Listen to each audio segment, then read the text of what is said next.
Good morning, students. Myself Mohesh Chandra, Vocational Mistress, Government Senior Secondary School, Chudoli, Gurdaspur.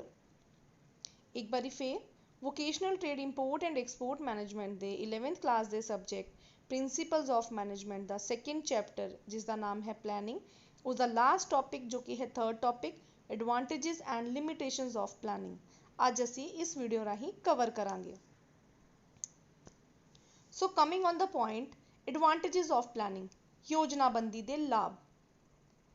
facilitate coordination, controlling, improves performance, encourages innovation, decision making, clarity, economic profit and reducing uncertainties।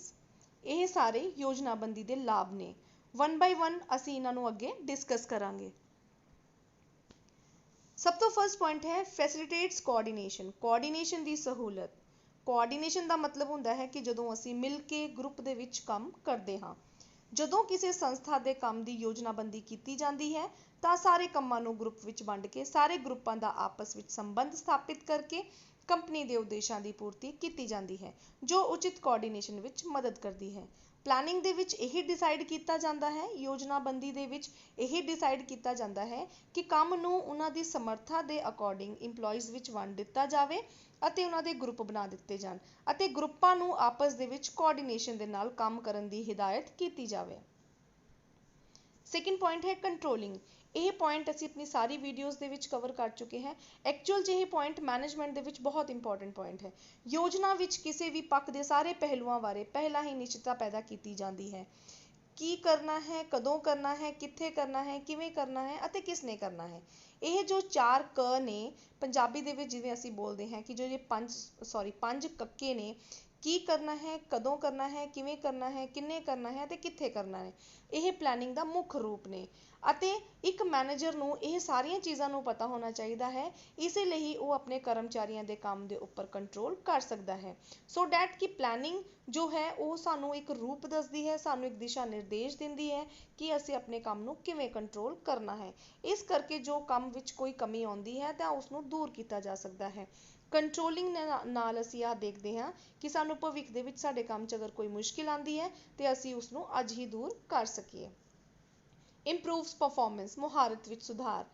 ਉਹ ਤੇ ਹੈ ਹੀ ਹੈ, ਯੋਜਨਾ ਨਾਲ ਸਾਰੇ ਕੰਮਾਂ ਨੂੰ ਅਨੁਸ਼ਾਸਨ ਵਿੱਚ ਰਹਿ ਕੇ ਕੀਤਾ ਜਾਂਦਾ ਹੈ ਔਰ ਜਦੋਂ ਅਸੀਂ ਆਪਣੇ ਕੰਮਾਂ ਨੂੰ ਡਿਸਿਪਲਿਨ ਦੇ ਵਿੱਚ ਰਹਿ ਕੇ ਕਰਦੇ ਹਾਂ ਤੇ ਸਾਡੀ ਪਰਫਾਰਮੈਂਸ ਜੋ ਹੈ ਉਹ ਵਧੀਆ ਹੀ ਹੁੰਦੀ ਹੈ। ਸਾਡੀ ਪਰਫਾਰਮੈਂਸ ਹਮੇਸ਼ਾ ਉਦੋਂ ਹੀ ਨਿਖਰ ਕੇ ਆਉਂਦੀ ਹੈ ਜਦੋਂ ਅਸੀਂ ਆਪਣੇ ਕੰਮਾਂ ਨੂੰ ਪ੍ਰੋਪਰ ਡਿਸਿਪਲਿਨ ਦੇ ਵਿੱਚ, ਪ੍ਰੋਪਰ ਕੋਆਰਡੀਨੇਸ਼ਨ ਦੇ ਵਿੱਚ ਕਰਦੇ ਹਾਂ। ਹਰ ਕਰਮਚਾਰੀ ਨੂੰ ਕੰਮ ਦੇ ਉਦੇਸ਼ ਦੀ ਸਪਸ਼ਟਤਾ ਪ੍ਰਦਾਨ ਕਰਕੇ ਕੰਮ ਕਰਨ ਲਈ ਪ੍ਰੇਰਿਤ ਕੀਤਾ ਜਾਂਦਾ ਹੈ, ਜਿਸ ਨਾਲ ਉਹਨਾਂ ਦੀ ਪਰਫਾਰਮੈਂਸ ਵਿੱਚ ਵਾਧਾ ਹੁੰਦਾ ਹੈ। ਯਾਨੀ ਹਰੇਕ ਇੰਪਲੋਈ ਨੂੰ, ਹਰੇਕ ਕਰਮਚਾਰੀ ਨੂੰ ਕੰਮ ਦੀ ਕਲੈਰਿਟੀ ਕੀਤੀ ਜਾਂਦੀ ਹੈ, ਕੰਮ ਦੀ ਸਪਸ਼ਟਤਾ ਦੱਸੀ ਜਾਂਦੀ ਹੈ ਕਿ ਤੁਸੀਂ ਕਿਸ ਕੰਮ ਨੂੰ ਕਰਨਾ ਹੈ। ਇਸ ਦਾ ਮਤਲਬ ਹੈ ਕਿ ਤੁਸੀਂ ਕਿਸ ਆਬਜੈਕਟਿਵ ਨੂੰ ਅਚੀਵ ਕਰਨਾ ਹੈ, ਸੋ ਡੈਟ ਕਿ ਉਹਨਾਂ ਦੀ ਪਰਫਾਰਮੈਂਸ ਦੇ ਵਿੱਚ ਇੰਪਰੂਵਮੈਂਟ ਹੋ ਸਕੇ। ਇਸ ਨੂੰ ਮੁਹਾਰਤ ਵਿੱਚ ਸੁਧਾਰ ਬੋਲਿਆ ਜਾਂਦਾ ਹੈ। ਐਨਕਰੇਜਸ ਇਨੋਵੇਸ਼ਨ। ਇਹ ਪੁਆਇੰਟ ਅਸੀਂ ਇੰਪੋਰਟੈਂਸ ਆਫ ਪਲੈਨਿੰਗ ਦੇ ਵਿੱਚ ਵੀ ਕਵਰ ਕਰ ਚੁੱਕੇ ਹਾਂ ਕਿ ਯੋਜਨਾ ਕਿਰਿਆ ਦੌਰਾਨ ਮੈਨੇਜਰ ਦਾ ਉਦੇਸ਼ ਕਿਸੇ ਵੀ ਕੰਮ ਨੂੰ ਨੇਪਰੇ ਚਾੜ੍ਹਨ ਲਈ ਸਭ ਤੋਂ ਜ਼ਿਆਦਾ ਉਚਿਤ ਤਰੀਕੇ ਦੀ ਖੋਜ ਕਰਨਾ ਹੁੰਦਾ ਹੈ। ਉਚਿਤ ਤਰੀਕੇ ਦੀ ਖੋਜ ਕਰਨ ਦਾ ਮਤਲਬ ਹੈ ਕਿ ਜਦੋਂ ਵੀ ਕੋਈ ਇੰਪਲੋਈ ਕੋਈ ਕੰਮ ਕਰਦਾ ਹੈ, ਮੈਨੇਜਰ ਕੋਈ ਡਿਸੀਜ਼ਨ ਲੈਂਦਾ ਹੈ, ਉਹਦੇ ਕੋਲ ਬਹੁਤ ਸਾਰੇ ਤਰੀਕੇ ਹੁੰਦੇ ਨੇ ਕੰਮ ਕਰਨ ਦੇ ਅਤੇ ਸਾਨੂੰ ਉਹਨਾਂ ਤਰੀਕਿਆਂ ਦੇ ਵਿੱਚੋਂ ਇੱਕ ਬੈਟਰ ਤਰੀਕਾ ਚੁਣਨਾ ਹੁੰਦਾ ਹੈ, ਇੱਕ ਵਧੀਆ ਤਰੀਕਾ ਚੁਣਨਾ ਹੁੰਦਾ ਹੈ ਔਰ ਇਹ ਚੀਜ਼ਾਂ ਜੋ ਹੈ ਉਹ ਇਨੋਵੇਸ਼ਨ ਦੇ ਨਾਲ ਹੀ ਸਾਡੇ ਸਾਹਮਣੇ ਉੱਭਰ ਕੇ ਆਉਂਦੀਆਂ ਨੇ। ਇਸ ਨਾਲ ਉਹਨਾਂ ਨੂੰ ਆਪਣੇ ਕੰਮ ਅਨੁਸਾਰ ਆਪਣੀ ਕਲਾ, ਆਪਣੀ ਰੁਚੀ ਅਤੇ ਆਪਣੀ ਮੁਹਾਰਤ ਅਨੁਸਾਰ ਕੰਮ ਕਰਨ ਦਾ ਮੌਕਾ ਮਿਲ ਜਾਂਦਾ ਹੈ। ਜਦੋਂ ਉਹ ਨਵੇਂ ਆਈਡੀਆਜ਼ ਆਪਣੇ ਦਿਮਾਗ 'ਚ ਲਿਆ ਕੇ ਉਸਨੂੰ ਇੰਪਲੀਮੈਂਟ ਕਰਦੇ ਨੇ ਤੇ ਉਹਨਾਂ ਦੀ ਜੋ ਕਲਾ ਹੈ ਉਹ ਬਹੁਤ ਹੀ ਵਧੀਆ ਤਰੀਕੇ ਨਾਲ ਉੱਭਰ ਕੇ ਸਾਹਮਣੇ ਆਉਂਦੀ ਹੈ। ਡਿਸੀਜ਼ਨ ਮੇਕਿੰਗ, ਨਿਰਣੇ ਲੈਣਾ। ਯੋਜਨਾ ਕਿਰਿਆ ਦੀ ਵਰਤੋਂ ਹਰ ਪ੍ਰਕਾਰ ਦੇ ਨਿਰਣੇ ਲੈਣ ਵਿੱਚ ਕੀਤੀ ਜਾਂਦੀ ਹੈ। ਯਾਨੀ ਪਲੈਨਿੰਗ ਜੋ ਹੈ ਉਹ ਸਾਨੂੰ ਆਲਵੇਜ਼ ਹੈਲਪ ਕਰਦੀ ਹੈ ਕਿ ਅਸੀਂ ਕਿਸ ਡਿਸੀਜ਼ਨ ਦੇ ਉੱਪਰ ਖਰੇ ਉਤਰਦੇ ਹਾਂ। ਮੌਜੂਦਾ ਵਿਕਲਪਾਂ ਵਿੱਚੋਂ ਸਹੀ ਵਿਕਲਪ ਚੁਣ ਕੇ ਉਸਦਾ ਨਿਰਣੇ ਕਰਨਾ ਯੋਜਨਾ ਨੂੰ ਧਿਆਨ ਵਿੱਚ ਰੱਖ ਕੇ ਹੀ ਕੀਤਾ ਜਾਂਦਾ ਹੈ। ਕੋਈ ਵੀ ਨਿਰਣੇ ਲੈਣ ਤੋਂ ਪਹਿਲਾਂ ਉਸ ਕੰਮ ਦੀ ਪੂਰੀ ਯੋਜਨਾਬੰਦੀ ਕੀਤੀ ਜਾਂਦੀ ਹੈ। ਮੌਜੂਦਾ ਵਿਕਲਪ ਦਾ ਮਤਲਬ ਹੈ ਕਿ whatever resources we have to utilize that resources in a proper manner, ਕਿ ਸਾਨੂੰ ਜੋ ਰਿਸੋਰਸਿਸ ਸਾਡੇ ਕੋਲ ਅਵੇਲੇਬਲ ਨੇ, ਜੋ ਵਿਕਲਪ ਸਾਡੇ ਕੋਲ ਅਵੇਲੇਬਲ ਨੇ, ਉਹਨਾਂ 'ਚੋਂ ਵਧੀਆ ਵਿਕਲਪ ਦੀ ਚੋਣ ਕਰੀਏ ਅਤੇ ਉਹਨਾਂ ਦੀ ਵੱਧ ਤੋਂ ਵੱਧ ਵਰਤੋਂ ਕਰੀਏ।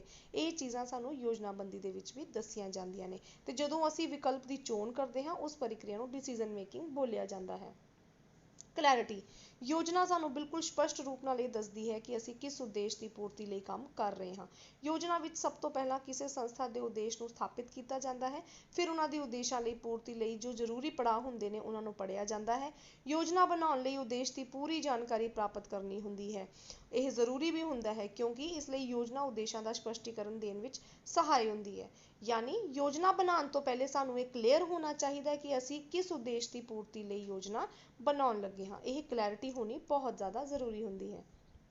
इकोनॉमिक प्रॉफिट, जो असी अपने काम नूं डिसिपलिन दे रह के करांगे, जो असी अपने काम नूं प्रॉपर कोऑर्डिनेशन नाल करांगे तो सानू जिहड़ा इकोनॉमिक प्रॉफिट है वो जरूर होएगा। योजना बनाउण समय किसी भी काम नूं पूरा करन लई उपलब्ध सारे सौमियां विचों वध तों वध वरतों करनी चाहिदी है अते जो वधिया सौमा है उसनूं चुनना चाहिदा है। जेकर उपलब्ध सौमिया की उचित ढंग नाल वधिया वरतों की जाएगी तो वह कंपनी नूं आर्थिक तौर पर लाभ देण वाली गल होएगी। रिड्यूसिंग अनसर्टेनिटी, जोखिम नूं घटाना, यानी योजना साडे रिस्क नूं बहुत ज़्यादा घटा दिंदी है। योजना सानूं ये दसदी है कि भविख विच असीं की करना है अते सानूं योजना बनाउण दे नाल भविख विच आउण वालियां रिस्क, भविख विच आउण वालियां अनसर्टेनिटीज़ जो है वो पता लग जांदियां हैं। असीं उन्हां नूं पूर्ण रूप नाल खत्म नहीं कर सकते लेकिन असीं उन्हां नूं घटा जरूर सकते हाँ। योजना बनाउण नाल भविख विच कीते जाण वाले कंमां विच आउण वालियां रुकावटां बारे अज ही पता लग जांदा है अते उन्हां रुकावटां नूं दूर कीता जा सकदा है, जिस कारण यह किरिया जोखिम घटाउण विच भी मदद करती है।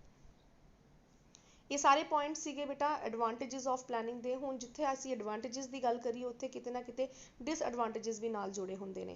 हुण ये 4 पॉइंट्स ने लिमिटेशंस ऑफ प्लैनिंग दे, यानी अगर किसी चीज़ का कोई लाभ है तो उसका नुकसान भी जरूर होंदा है। जिवें कि योजना एक बहुत ही वधिया प्रक्रिया है लेकिन वो एक टाइम कंज्यूमिंग प्रोसैस है, समा उहदे च बहुत ज़्यादा लगता है।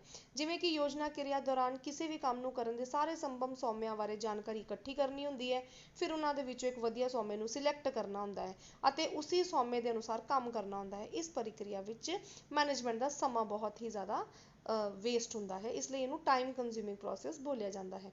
ये एक्सपेंसिव है, जो असी किसी योजना का निर्माण करते हाँ तो उसके उपर खर्च भी आता है और वो खर्च जो है वो साडे आर्थिक पक्षों साडी संस्था के उपर बोझ पाता है। थर्ड है मिसडायरैक्ट, गलत सेध। कदी कदी इंज होंदा है कि असी सोचते हाँ कि जो असी अज सोचा है साडा एनवायरनमेंट, साडा वर्किंग प्रोसीजर जो है भविख विच भी इदां दा ही रहेगा, लेकिन उस दे विच बदलाव आने दे नाल कदी कदी प्लैनिंग जो है वो मिसडायरैक्ट हो जाती है, यानी प्लैनिंग भी कई थावां दे उपर गलत साबित हो जाती है। जदों किसी भी काम की योजना बनाई जाती है तो अज दीयां हालतां नूं नज़र विच रख के बनाई जाती है, परंतु ये जरूरी नहीं है कि जो वर्किंग इन्वायरमेंट, जो माहौल काम का अज है वही भविख विच होवे। इसलिए कदी कदी कई थावां ते जो प्लैनिंग है वो भी सानूं गलत रस्ता दिखा दिंदी है।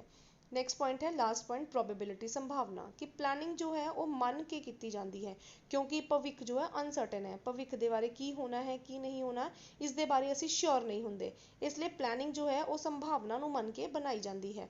योजना विच किसी भी काम नूं प्रैक्टिकल तौर पर नहीं किया जाता बल्कि सिर्फ अंदाजे या संभावना के आसरे ही काम किया जाता है, जिसकी कोई तसल्ली नहीं होंदी, यानी भविख दे विच की होना है की नहीं होना इस दे बारे सानूं पूरी जानकारी नहीं हो सकती, इसलिए योजना सिर्फ संभावना ते टिकी हुंदी है अते असीं मन के अपने कामां नूं चलदे हां।